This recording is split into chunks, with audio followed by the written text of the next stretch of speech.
dili mo iya ni Kristo. Amen. Mo na yung sa kabutang ba nga nganong nagkapamulong man si Apostol Pablo mahitungod ni inyo nga kung wala ang Espiritu ni Kristo sa inyong kasing-kasing, sa inyong sulod, dili mo iya ni Kristo.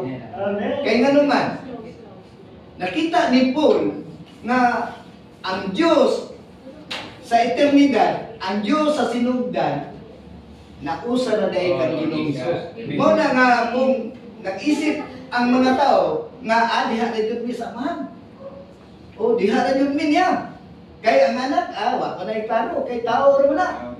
O maning himo sa iglesia nga para nila tao ras Kristo. Kaadyo'y Diyos nga mo ang Espiritu. O na nga, kung tanawin mo ang Espiritu sa Diyos, mga igsoon, kinahanglan nga gi-encourage yung tanong, basa lagi sa Biblia. Amen. Kaya aron masayra na to sa matag bersikulo, kung pila ka mo kay o base ra ba sa witness kung asa to mo idaghan mo tinuod nya mapili jud ka kay nga naman ang Espiritu ni Kristo ug ang Espiritu ni Jesus matag usa ra ana ka bersikulo ang isputan ug naghisgot ini Pablo lang mamudana rin nga asa dahil na mabasa na adunay Espiritu ni Kristo ug ang Espiritu ni Jesus nya dita na makasubay sa kasulatan. May una usa na ka bersikulo ni ang Espiritu ni Jesus. Usa na dai ka bersikulo ni Espiritu ni Kristo. Sa ato pa ang Espiritu sa Dios ug ang Espiritu Santo mo'y tinuod kay daghan kay mga bersikulo sa Biblia. Sa ato pa nga mura mawali nato kini Espiritu ni Jesus. Kay usa na may pagpanghimatuon. Ug si Apostol Pablo mo'y nag-istorya ini basahan ko sa Espiritu ni Jesucristo, Filipos Kapitulo 1, 19. O yes, Pablo ra ang nagisgot sa Espiritu ni Jesucristo. Ya karon kung ang inyong kamatuoran usar man na. Mas naadyo mi sa Espiritu sa Dios o Espiritu Santo. Kay mas daghani. Karon kay wa man ay masayon sila nga ang Trinidad nagkausap. Amen. Kinahanglan nga masayon ang mga magtutuin kay malipat-lipat yung tadan. Anihan mo na sa Jehovah Witnesses? Dali, natang malipat-lipat. Kaya daghan kayong bersikulo ilang kapaghimatod kang Jehovah. Kaya kung may tungod sa itong paghimatod, nga, as naaragod ni kang Kristo. Kaya, mo'y gisulti niya po sa Pablo nga, ang tanan nga wala makabaton sa Espiritu ni Kristo, dili yan ni Kristo. O kamo, namo kang Jehovah. O namo. Pero guwa mo yung Kristo. Di man mo malambigit sa iyang kamatayon. Kaya ang Jesus dahil sa iyang pagkatao. Amen. Nalangkog tanan. Mura ba ang Espiritu sa Diyos, ang Espiritu Santo? Amen. Dili nagpasabot nga nagkabulan. Amen. Nausa, amen. Nausa ni sila. Amen. Mo na nga, bisag pag-usap ka bersikulo ang gisulti ni Apostol Pablo, pero nasayon siya nga ang amahan, ang anak, o ang Espiritu nausa kang Kristo nga mo realidad. Amen. Kay si Kristo man ang kanang mo'y pagpanagba ba, mo'y pagpropesiya nga matuman ang iyang gingharian. Kamuabot ang iyang gingharian. Diha man yun kang Kristo mga igsuon. Mosa nga ang gingharian sa Dios, ipulihiya mao ang iglesia. Nga ang iglesia mao ni ang pagpadako sa gingharian sa Dios. Amen. Mo na nga di ta makaamdo ini, pwede ta malipat-lipat sa mga taong batid. Nay mga tao nga mga genius. Grabe ka matuuran o base sa Biblia. Pero kung ikaw, kung kita nga mga magtotoo, makanunayon yun sa pagbasa sa Biblia, sa kanang dato nga pagbasa sa Biblia, di itayano nila nga matando. Amen. Kaya nga naman, ang tibuok kasulatan, ingon pa niya po sa Pablo, ditugan niya para sa mga magtotoo ni. Dili ni para sa mga tao nga naghimo pagkabayin-bayin.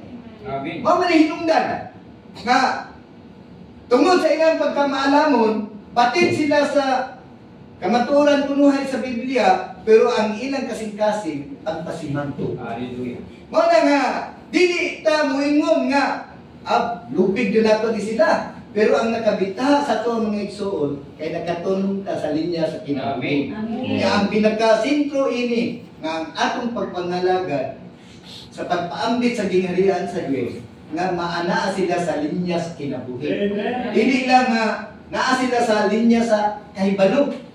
Ang ilang kahibalo aron sa tuyo nga bahinon ang lawas atong Ginoo. Mao na nga si Satanas karon diha sa iglesia, grabe nagdumot yun siya. Ilabi na kang Ginoong Hesus. Nagdumot yun siya kay tanawa. Ingon pa ako sa Pablo, bisan kinsa nga wala makabaton sa Espiritu ni Kristo, dili iya ni Kristo. Nga karon, usa lang ni ka bersikulo sa Roma kapitulo 8:9. Nga ang tanan nga wala makabaton sa Espiritu ni Kristo, dili iya ni Kristo. O dili man kaya ni Kristo, wa kay labo sa gingharian sa Dios. Amen. O di ba nga? Kay wala nga ang mga magtutuo yun, ginana alerto sa mga kamaturan. Amen. Okay, wala din talo, tigyo ta kung tanawa na. Ang Ginoong Hesus, si Ginoong Hesus, ulo na to. Pero dili siya matintal. Nga naman, kay ang tibok kasulatan, yahaman. Amen. Yahaman eh. Basta nga ang mga magtutuyo ta sa Ginoo, nga ingon pa niya Apostol Pablo sa sugo niya ka, Apostol Pablo nga, papuya sa baragayaon, ang ulong ni Kristo sa inyong kasing-kasing. Amen.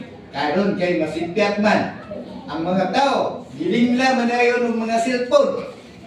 Oh, mayo tong nakakita nga nagamit og cellphone na ang ilang pag-enjoy katong pagpahimulo sa kadatos Ginoo. Pero kung masipyat, paagi man po ni Satanas na. Mao na nga ang cellphone maayo kayo. Makita gingon nga ang abo maayo nga ibutas mata. O wag magidiretso. Mao na nga mga igsoon, gina-encourage sa kita nga naay mga cellphone. Usay madali pagalit ta usahay.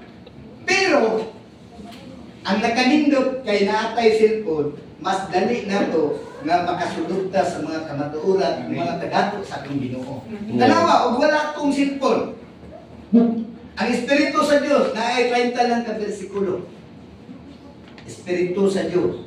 O ang Espiritu Santo, 93 ka bersikulo. Karon kung naay mga tao nga maghimog pagkabahin-bahin, ay ipatipaton ka niya. Pero ang nakanindot lang Diyos sa mga magtotoo, nga realidad nga nagkinabuhi diya sa gingarihan sa Diyos, kay masing kamuton nga mubasa sa Biblia. Bakit ito, nga lipay ko sa kumisi. Kaya manaari ko ito'y anong January nga, paan ka na, guide. Kumisi, bitin ko kay Rosahe na ay kagalas Jesus, bitin, kamot kinubasa. Amen. Kurang nalipay ko ba, malupig yung minuon ko. Pero alala ko, nalipay ko. Kaya nga naman, mo man yung encouragement sa Ginoo nato, no? Nga mubasa yun sa kasulatan. Amen. O, di ba kaya nga naman, kaya kasayo ta nga ang yawa palalamon lagi. O, tanawang, buhat ko siya, biblikar ba kayo? Kung tinuod ka nga anak sa Diyos, nag-ingo ng Diyos, umambak ka nga tusubos, kaya ron ang imong mga dili mapango sa mga bato. O kayo ang yawa. Nakaroon ang mga disipulo sa yawa, kay mga batid man po na, pero kung ang mga disipulo po sa Ginoo, kay sangkap man po sa kamaturan, naingon na yun ang Ginoo, tupag po niya, verses. Naingon po ng Diyos, ayaw pintala ang Ginoo na ingon. Amen. Busa nga kita, makasdan ta. Dili nagpasabot nga, tungod kay, magbasa kag Biblia, inunahin ka nga, alam mo lang na. Ano man, dili lang tuyo nga naay kaalam ang mga magtotoo. Amen. Ang tuyo sa Ginoo nga mapuno ta sa kinabuhi. Amen. Kinabuhi, mo bitaw ninyo nga ang tanan nga mutawag sa ngalan sa Ginoo dato. Amen. Sa atong alawiton nga dato ang tanan nga mutawag sa ngalan sa Ginoo nga naman. Kay nasangkapan sa kamatuoran. Amen. Amen. Mamulong nga puno sa kinabuhi. Amen. Tumo kanang puno sa pagpatubo sa kinabuhi. Amen. Na karon, kung wala tay Hesus nga Espiritu ni Hesus, kung wala tay Espiritu ni Jesucristo, useless ang tanan. Amen. Sa pagpangalaga ni Paul, nakabalo siya kinsa ang Diyos. Kinsa po ng Espiritu Santo. Kinsa po ng Espiritu sa Diyos. Amen. O kinsa po ng Hesus nga naay Espiritu mabupuyot sa atong sulod. Amen. Amen. Na mao ni ron ang nalangkubon sa tanan nga Diyos. Mao ni ang Diyos sa Trinidad nga nagpalugwa aron sa tuyo nga mahimong makumpleto ang kamatuoran sa grasya sa Dios. Mo ni kang Hesus karon. Mo na nga ang ato ang katapusan sa ato ang imar. Hisgot may tungod sa kinalian. Pagpalapad ni Kristo ngadto sa tanang mga kaliwatan. Mao ta nga pagkabalo na patong sa US. Karon, grabe na kayo ang ilang pag-ampo. Grabe na. Sa ato pa ang mga pangitabo, mga igsuon. Isig katabang. Ano man? Kaya nagtuwa sila nga ang ilang bahandi, mo ilang Diyos. Pero sa diyan nga nagdunot ang uban nilang mga bahandi, nangasunog, wala na, mura na sila basurero dito. Nag-ukay-ukay na lang sa mga nangasunog. Mo na nga alam na ito mga igsuon. Kining tanan, paagi, aron sa tuyo nga kitapod nga mga magtotoo. Dili magsalig sa mga butang. Amen. Dili magsalig ka. Kanaatay Diyos nga nagpuyo sa puso. Amen. O na nga, ang tuyo si Ginoo karon mga igsoon sa atong imar. Na sinatay na nato sa Kristo, napahimuslan na nato sa Kristo ang tuyo, makagaspil ta. Amen. Makapadayag yung Kristo mga igsoon. Kay mo ni ang realidad sa dinghalian sa Amen.